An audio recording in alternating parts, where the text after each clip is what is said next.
We generate data just by virtue of our existence. We create information just by virtue of existence. Most important is the fact that it can empower poor people. I mean, you have 1 million Uber drivers in India. They were not taxi drivers before.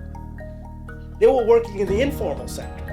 And now you've managed to bring them together, and actually they've increased their productivity. A lot of the policies that exist are all about protecting data, but they're not really focusing on how do we ultimately start reusing data in order to generate public goods. We have a lot of good examples of that, whether it's the use of cell phone data to support natural disaster response, or using social media information to identify road traffic hotspots for accidents. In addition to those positive linkages, we're also seeing increasing concern about negative linkages between data and development. I'm very concerned about kind of the human rights aspects. It's great for people if they can use an app to discover when the bus is coming, but that same app also by definition reveals their location. So if the government gets hold of that before the bus comes and sends a police car to take you away, not so great.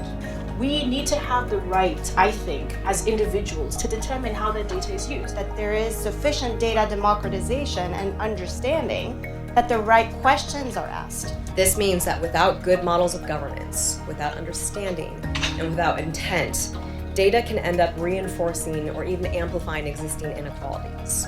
The extent to which big data sets are representative of population. Currently, there is a digital gender gap globally.